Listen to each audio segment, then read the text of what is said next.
Hey everybody, it's Ringworm here, bringing you another video installment. Today's video, we're going to talk about Batman and all the cool things that I like about Batman, specifically about the Batman v Superman Batman.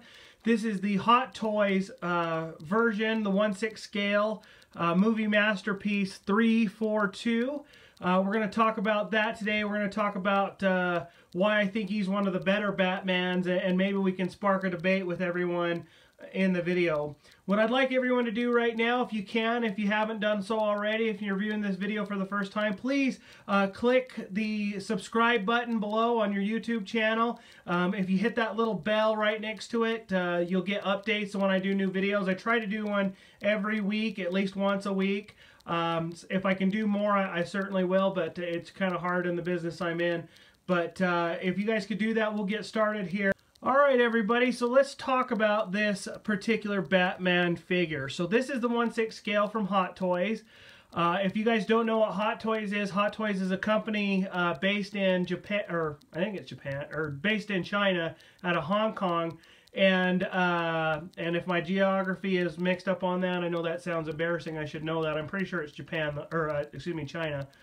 Anyway, there's a company over there called Hot Toys, and what they do is they create these movie accurate figures. They're very expensive, but they're very, very worth it if you're a comic book fan, especially of the movies and whatnot. So this is not my first character. I actually showed that in an earlier video, and if you notice, my background has changed from the old background, which was just black. I put a TV up on the wall, and I'm going to try to do different backgrounds with that.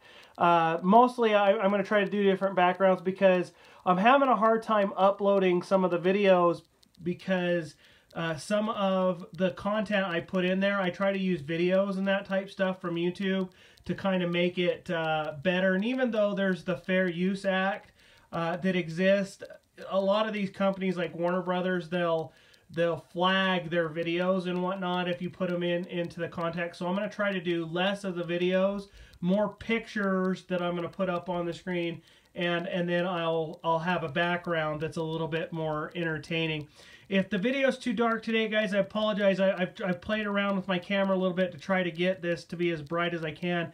It's really hard because Batman himself is very dark.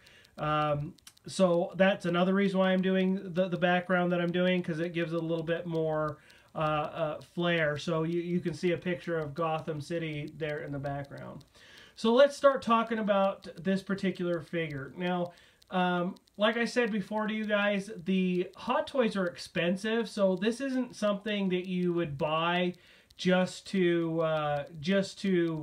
have a little bit of, I don't know, I would not buy one of these for my kids if I was just okay with the movie. So you have to have a real love and passion for these particular movies before you start purchasing them, because they're just not they're not something that you're going to want to get ruined, or they're not something they can play with, and your kids really have to show an element of care when purchasing these items. So this is the exclusive version from Hot Toys, and what I mean by exclusive version is if you buy from certain companies like Sideshow Collectibles or whatever authorized dealers there are out there for Hot Toys, you get exclusive deals. Now with this particular Batman, you get a specific item. You get, you get this tech cowl that comes with it. It was featured in the movie. I'll try to put up a shot of that on the screen in a picture.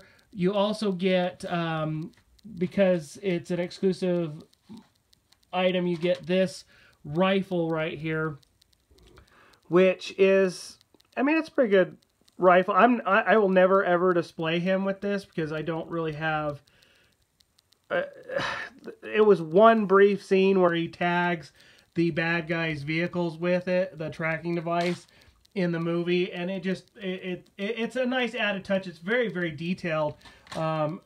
Let me pull it back out and I'll give you an example. I mean, it's just, there's a lot of detail. So if you look, the tripod here is on a spring, so it pops right back up, just like, in my opinion, a real one would. And I was in the military, so I can vouch for a tripod actually doing stuff like that. If you pull out, and I don't know if you can see that very good, but there's a round. Let me see if I can get the camera to focus. Yeah, there you go. There is a bullet inside the magazine. It's not a real bullet, of course, in case anybody's out there wondering. And then the bolt on the weapon itself slides back, which I really think is awesome. And as you can see, you take out the clip and the bullet and everything that comes out with it. So just a lot of really cool detail involved in this particular figure. So you just ratchet it down just like you would any other weapon, and it's really cool. You got a scope there. It's kind of emulating some glass on that. Obviously it's not a real scope, but it is something that maybe it is a real scope. No, it's not a real scope anyway. It's just the glare from my camera. But anyway, it's a pretty cool item, and they include that in the figure set, and it's really pretty cool. So this particular Batman comes with a ton of accessories. Sometimes, like when I did my review of the Wonder Woman figure, and I might do that review again, so stay tuned for that, because I don't feel like I did it enough justice. I was kind of rushing through it, and I'm kind of learning how to do these reviews anyway, and that's kind of one of those situations. So just really quick, try to show this to you without dumping everything all over the place, but these are some of the accessories he comes with. As you can see, he's got his grappling gun, he's got some gas grenades, he's got his grenade launcher. He comes with different hands, 4 batarangs, which I don't know what you would ever need them for. It comes with the branding iron that he uses in the movie with the bad guys, and he comes with, if you wanted to put him in poses, he comes with these, like if you were to shoot this out of his gas grenade, out of his grappling gun, it kind of gives it some authenticity by giving it a look of he's shooting something out of it. It's pretty cool. He also comes with different faces. Now, if you see here, or different eyes, excuse me, and then different faces. So his face can actually have different expressions on it and whatnot, and you can see his teeth and everything in there. Here's one where you can really see his teeth. This is more of an aggressive pose or whatever, and it just depends on what you have or what you want the character to be posed with. Another set of eyes, and then of course he's got the eyes that set into his actual character. So his box, I'm not going to show the box because I don't think it's necessary. I mean, I don't buy the figures for the box. I just have it in the background so you can look at it. The one thing I like about this particular character is the amount of detail. There's only two things that I really don't like about the figure. So just really quick, he comes with a booklet of instructions here. So it's always good to have the instructions and review those when you get these figures, because there are things, even though these are really expensive, there are things that you can damage, and you don't necessarily want to do that because, again, they cost a lot of money, and they are pretty good about damaged items and returns, whatever, but it can take time to get those replacement parts and whatnot. And then, so the two things that I don't like about the figure, and I'm just going to get them out of the way in this discussion, is the first one is the cape that he comes with. Now, the cape that you see on him right now is not the cape that he comes with. The cape that he comes with is this one right here. And here's the reason why I don't like this cape. So the two main reasons. One is there is a gap right here. So when you have this around his neck, you can actually, if you're posing him in different ways, you can see through it in places, which I really didn't like at all. And then he's got these metal rods that go in here to kind of give it some different poses, as you can see, whatever. But what ends up happening all the time when he's sitting on there is you've got this big gap on the side. And then lastly, they've attached, they've sewn it to where the cape just hangs like this, and it doesn't have any flared out motion that really works for posing and whatnot. And the material itself is very, very, very thin. And it looks good. It looks good on the surface, but there's details that that it has that I don't like, and it doesn't quite go as low to the ground as I would like. Whereas this cape is really, really extra long, and it drapes better and all other type stuff. So I mean, it's really, really cool. The second thing I don't like, and I'll try to show this without bumping. Gosh, I said I wasn't going to bump the camera and ended up doing it anyway, but that's, I guess, the way it goes. I'll try to, hopefully I would have edited that out, but who knows. And I'll try to put up some things on the video too that help show some different aspects. The other thing I don't really love about this particular figure is if you lift him up, he's got like the hugest rear end ever, and it just looks weird. And not that I'm sitting there staring at Batman's rear end, but you can see how cool that cape drapes compared to the other one. A lot better cape than the one he comes with. The thing about this particular Batman is his cowl is really cool. So like when I do the cape, it sits on his shoulder like I think it should, and it's not hard to take off.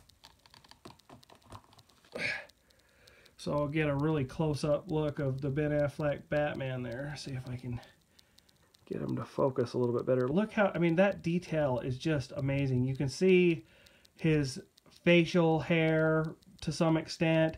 His eyes look different directions depending on what you're doing. Now, if you're going to take this off, it's really easy. You can see in there's this little ball right, or this little circle right there. That's just his face plate, and it just pops off really easy with this. See that little circle thing? And then his eyes pop out with this hook right here, and there's a little latch, so this just slides in there like that, and you just kind of wedge it out just like you know, anything else.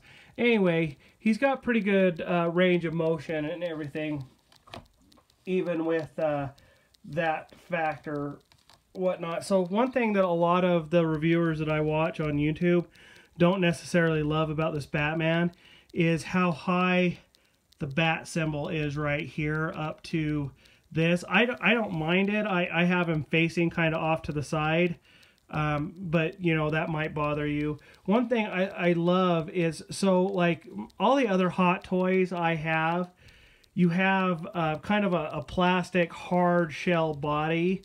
And with Batman here, because he's so large, and I think it's the only way you really could do it, he's got a padded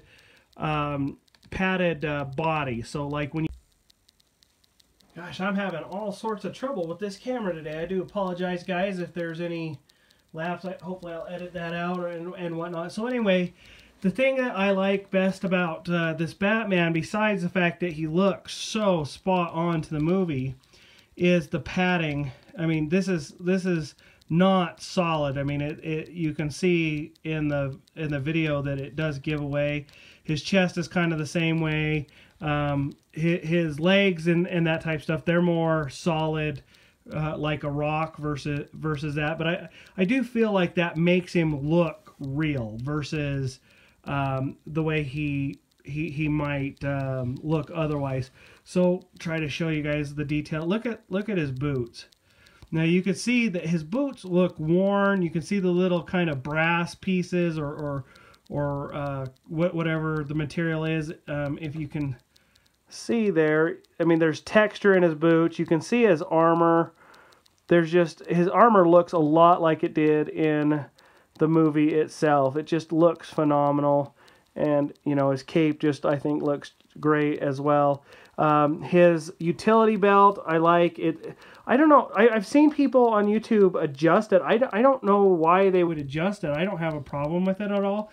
The one thing I like about this, though, is you can see the scarring on his suit and even on his buckle. And I mean, it looks like he's worn it. I mean, there's scratches and whatnot into his gauntlets and whatnot. You can see that his knuckles have been scuffed up from use and whatnot. and just absolutely fantastic figure. So I'm not going to pose him a lot. He does move quite easily on some ratchet joints. There's in his arms and wrist. His hands come off very easily. So they have these little pegs, and he comes with extra pegs, but you can switch out his hands for open hands, or if you want him to hold the weapon or whatnot. His gauntlets here, they do move, so if you want to adjust that look, you can do that very, very easily. I like him kind of looking like he's about ready to punch somebody, so that's my particular take. I have his legs kind of move forward like he's getting ready to take that swing, which I like a lot.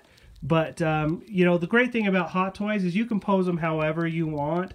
I've got other figures, like right now I've got displayed up above this figure, which I'm not necessarily going to show you right now, but he comes with, or I have the battle-damaged Batman from Batman v Superman, and I have Superman in a flying pose, and they look like they're about to get it on, which I really like. So the main premise of this video is to talk about why you should pick this up. So my review of this figure is there's only 2, maybe 3 things I don't like about this figure, and I've addressed one of them just by buying a new cape. Here's another thing that I don't love. So this Tech Cal here, he doesn't come with anything other than this base. So like that's literally all you get. And if you want to display him with Batman, he doesn't really have anything to sit on. So what I did was I made my own little base, and I kind of made it look like a stalactite or stalagmite, whatever you want to call it, in the Bat Cave, and he sits just on that, and he sits in the case with Batman.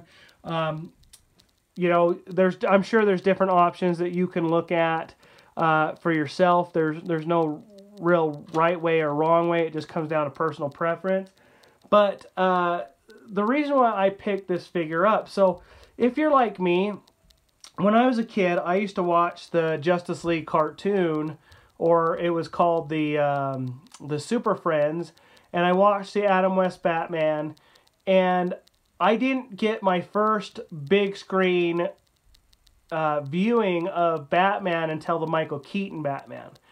And the Michael Keaton Batman, I was 9 years old when that came out, and I saw it twice, and I remember being a kid and just thinking that was the greatest thing ever. And because I was 9 years old, I didn't really have my parents didn't have a lot of money. I ended up seeing it on my grandparents' dime, and I saw that movie a couple times, and it just brought me so much joy. But I didn't have a lot of money for comic books, or I didn't have a lot of interest in reading. But what I did have a love of is television and movies. So Michael Keaton's Batman came to the big screen, and I absolutely loved it. And that really started my love of comic book movies outside of Superman. And to me, I didn't really understand Superman was a comic book character until later. But as I got older, I understood that. Just a couple of years after Michael Keaton's Batman came out, you had the Death of Superman comic, and that really kind of sparked my interest more in reading the comic book than anything else. So if you fast forward to the Ben Affleck Batman, now I remember when Superman Returns came out in 2006, I went and saw it in the theater, and I loved it. It was a very nice tribute to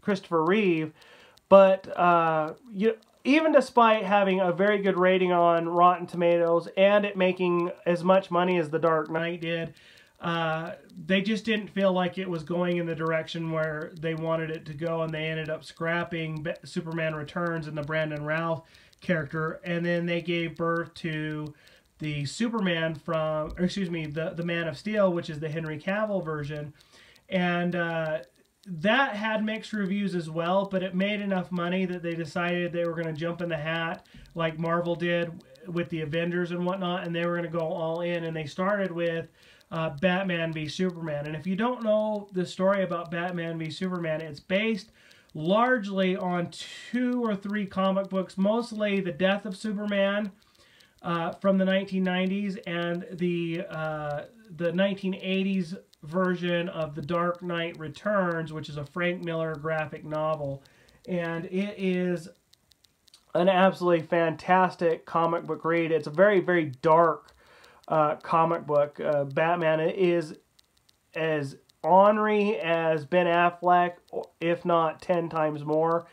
And that really sets up the scene. And a lot of people were saying that, oh, this is not a good Batman because he's not very, I mean, there's no joy in it. Well, these two particular comic books that they're pulling from in the movie, they weren't very happy comic books anyway. So you're getting a lot of direct from comic book source material, and I'll show some of that in some side-by-side comparison shots that I'll add into this video. But it really does do a really good job of hearkening to the comic book. Now, you might disagree with me, and that's completely all right, but I actually have the comic book from The Death of Superman. I have the comic book, not the original, unfortunately, I wish, but and I also have I have the movie of The Dark Knight Returns, and if you have an opportunity to see that, and again, I'll put up some side-by-side shots so you can kind of see it. You can see a lot of similarities in Batman v Superman and the Dark Knight Returns. The biggest difference, I would say, between The Dark Knight Returns and this particular movie is you don't have Robin in it at all, and that kind of gives a little bit more explanation to why Batman's as dark as he is, because he's dealing kind of with that loss. There is a scene in that movie that shows that. But for me, when I went and saw Man of Steel, I really felt like it was the movie that we needed to break away from Christopher Reeve. And the thing about Man of Steel is I feel, in my personal opinion, now Christopher Reeve is still the best Superman that I've ever seen, and I don't think that that's ever going to change because there's a lot of nostalgia attached to Christopher Reeve with me. But I think Henry Cavill has done the best job of bringing the Man of Steel to the silver screen. I think that he embodies the look and the origin story and everything that he needs to embody, and I think he did a fantastic job in the movie. And then Batman, I know there was a lot of controversy with Batman, so when they greenlit Batman v Superman, it was hard for a lot of people to take in Ben Affleck. Now, I never had a problem with it because I don't think Ben Affleck's a bad actor, and I think that he is a comic book fan. And a lot of people say, well, he did a horrible job on Daredevil. I like Daredevil. I know that might be taboo to say on this video. There might be somebody out there going to say, are you kidding me? That was the worst movie ever.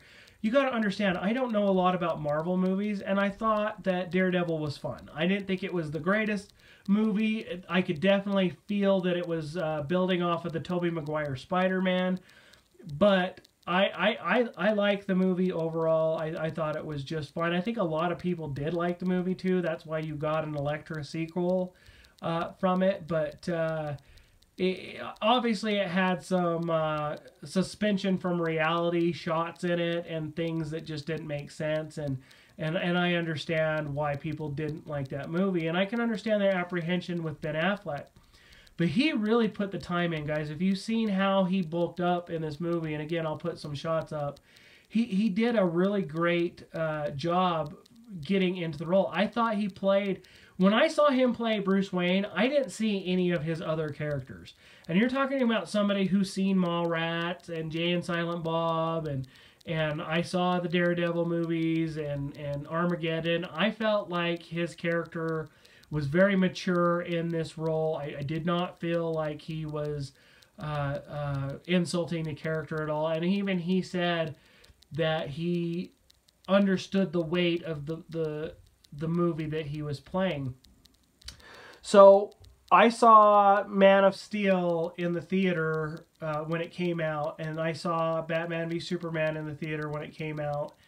And I loved the movie a lot. Now, recently, I've seen Justice League. I've seen Justice League several times in the theater. And in my personal opinion, Ben Affleck is the best Batman on the silver screen. Now, I want to be clear when I say Ben Affleck is the best Batman. I think Michael Keaton is my favorite Batman of all time. And I and the reason why I'm saying that, guys, is not because I'm trying to rate this on a best scale 1 to 10. I'm saying this because Michael Keaton was my childhood Batman. I grew up watching that Batman. I have the Hot Toys, and I'll review that later. But the Michael Keaton Batman was my first real viewing of Batman when I was a kid. So there's a lot of emotional attachment to that character. I think Christian Bale did a fantastic job as Batman, but I've told everyone this before. I don't think Christian Bale was a true representation of Batman, and I'll illustrate what I'm talking about. Michael Keaton took the campiness and he took the Adam West Batman character and darkened it, but a lot of the elements from the Michael Keaton Batman came directly from the Adam West Batman. And including, I mean, if you go into the movie itself, how he enters the Batcave is very similar. The Batmobile took a lot of inspiration from that, even though I know it was completely different. But the fire coming out the back is definitely a Adam West Batman. And then you fast forward to the Christian Bale Batman. This is why I don't feel like it was as good as the Michael Keaton or the Ben Affleck Batman. I loved it, but there's so many elements that are not true to the source material from the Batman comic book or even the cartoon. So in the cartoon, right after the Michael Keaton Batman came out, you had Batman the Animated Series, which translated into Batman and Superman, the New Adventures of Batman and Superman. And then it turned ultimately into the Justice League cartoons in the early 2000s. And that Batman, to me, was Batman. I mean, there were so many elements from the comic books that showed up in that character. Not necessarily directly, but the way the character was. Dark, brooding, a little bit humorous when he needed to be, etc., etc. And then you have the Christian Bale Batman that only used his origin story, really, which was good. But they diverged completely from the grounded in reality Batman, or excuse me, the grounded in comic book Batman that we've grown up with. I mean, Batman, the Christian Bale Batman was more of a, if I had a crap ton of money, like the billionaire Bruce Wayne did, and I wanted to become a vigilante that fights crime, and in a world that Batman doesn't exist, that's how that would happen. So it was based a lot in, if a guy had a lot of money, how would he make this happen? And that's how it happened. But I always tell people that the Christian Bale Batman, while it was good, diverged too much from the source material, and I really didn't like it. So Batman, you really get a sense that he's only Batman for a couple of years. I mean, literally maybe 3 years total.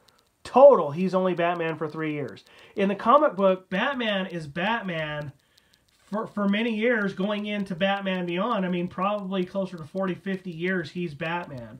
In the Frank Miller adaptation, he is an old man playing, in the Batman role, and it gives way to a legacy of the mantle of the Bat. And you have the Christian Bale Batman that he fights crime in Gotham for about a year, maybe 2 at the most, and then he's forced to flee. Well, at the beginning of Dark Knight Rises, it kind of makes it sound like he's retired from the life of Batman, you know, the Harvey Dent Act, all that type stuff. And then he only puts on the cowl again because of the circumstances surrounding the theft of his mother's pearls, Ra's al Ghul, or no, not Ra's al Ghul, Bane, and etc., etc., etc. And he's only Batman for maybe a year in that movie, and then he ends up faking his death at the end, and he goes on to live a different life. Well, if you look at several elements, Robin is not Robin. He's not Dick Grayson. He's not Tim Drake. He's not Damian Wayne. His name is Blake. I can't even remember what his last name is in the movie, but his name was Blake in the movie, and his first name that he didn't go by was Robin. Well, that's not staying true to a comic book source. Bane Bane was more of a luchador. He had kind of a Latin influence to him. You tell me honestly how Bane had any Latin influence. And then one of the biggest arguments I hear is, oh, but Heath Ledger's Joker was the greatest. Guys, I'm going to tell you right now, I agree with that statement 100%. Heath Ledger did Joker so much credit, it's not even funny. But again, if you just look at the elements in Batman, he's not Batman. He's not a detective like the other Batmans, and people can make that argument. Oh no, he did detect. Guys, he's not a detective. He is a guy who utilizes his resources with his corporation, including Lucius Fox, including the R&D from his own company, and that he doesn't design, mind you. I'm not saying that the other Batmans don't do it, but you get more of a sense that they're the ones that actually designed, the other Batmans are the ones that designed their stuff. So even in the second Batman, I believe, yeah, the second Batman, the Dark Knight, one of the guys in his accounting department discovered the blueprints for the Batmobile. And people say, well, Dustin, how do you think the other Batmans designed their costumes? Somebody had to see that equipment. That might be true, but it never lends any credit to that theory. There's nothing that really shows that. So again, you can formulate your own opinion. That one's just mine. But when you fast forward to the Ben Affleck Batman, he's a brawler. You really see the level of intensity in the warehouse fight scene at the end of the movie when he saves Martha. Even when he's fighting Superman, you get that element. There's absolutely no fear in this individual. I like that it's just Alfred and him. You see Robin in it, which you never saw in the Christian Bale Batman, except for at the end of The Dark Knight Rises as a homage more than anything else. You see that Robin actually existed and that he was probably killed or at least warped to the point where he could no longer be Robin. You really get that sense from that world that I don't feel like. I love the Batmobile because I thought the Batmobile was a perfect blending between the Michael Keaton Batman and the Christian Bale Batman. I felt like it had a lot of the elements of the Tumbler, but at the same time went back to more of the true elements of the 1989 Batman for Michael Keaton, and I really felt that was a lot better representation of the Batmobile. And then some people say that, oh, but Ben Affleck just kills throughout the movie, and I'm like, so did Michael Keaton's Batman. And then he's arguably still some people's favorite Batman. I would say the only Batman that didn't kill was Christian Bale, and I can't even be 100% sure that he never did that either. But he did let Ra's al Ghul die, so it's not like he was opposed to allowing somebody to die, where I felt like some of the other adaptations of Batman, he wouldn't do that. People say that, oh, Batman, you know, he would never kill, blah, blah, blah, blah. Well, again, go back to the Frank Miller graphic novel, and you'll see where that source material comes from. Anyway, guys, this is going to be a long video, and I don't want to drawn on anymore. So my question to everyone is who's your favorite Batman and why? Please comment below. I'd love to see that. I'd love to spark a debate on why you think your favorite Batman is your favorite Batman, and we'll have that discussion because, guys, I think it's something that needs to be done. But guys, I really like your subscription. We're up to 40 subscriptions. I'm about to hit 5,000 views on my YouTube channel. That might not sound like a big deal to anyone else, but considering I've only done this for a few months and I've already got 5,000 views, I'm pretty happy with that. Again, I'm going to keep doing these videos because I enjoy doing them. I hope you enjoy the content, and I will see you in the next